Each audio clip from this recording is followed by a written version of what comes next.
అందరికీ happy Sri Rama Navami friends. అందరూ ఎట్లున్నారు? ఈరోజైతే శ్రీరామనవమి సందర్భంగా మేమైతే శోభాయాత్రకు అయితే వచ్చేసినాము. మా దగ్గరనైతే చాలా అంటే చాలా పెద్దగా శోభాయాత్రనైతే జరుగుతుంది ఫ్రెండ్స్. చాలా మంచి అనిపిస్తుంది. పెద్ద విగ్రహంతో అయితే శోభాయాత్రనైతే స్టార్ట్ చేస్తారు.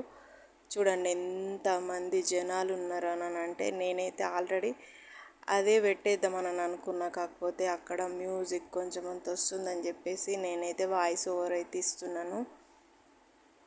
మీ దగ్గర కూడా ఇలాంటి శోభయాత్ర జరిగితే కంపల్సరిగా వెళ్ళండి ఫ్రెండ్స్. ఎందుకంటే శ్రీరాముడు ఎన్ని కష్టాలను ఎదుర్కొని ఆఖరికి తన పట్టాభిషేకాన్ని కూడా వదులుకొని, సీతమ్మని వదులుకొని ఎన్ని కష్టాలు పడ్డాడో ప్రతి ఒక్కరికి తెలుసు.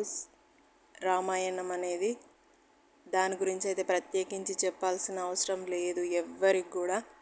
ఎందుకంటే అమ్మాయి అనుకుంటుంది శ్రీరాములు లాంటి హస్బెండ్ కావాలని, అబ్బాయిలు అనుకుంటారు సీతాదేవి లాంటి అమ్మాయి రావాలి అనని.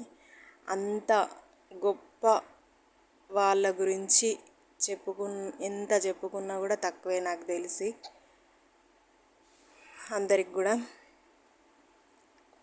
కంపల్సరీగా అందరూ వెళ్ళండి ఫ్రెండ్స్. ఎందుకంటే మనం హిందువులం కాబట్టి మనకు చాలా అంటే చాలా పండగలు ఉన్నాయి. దాంట్లో ఒక ప్రత్యేకించి పండగనైతే ఇది కూడా.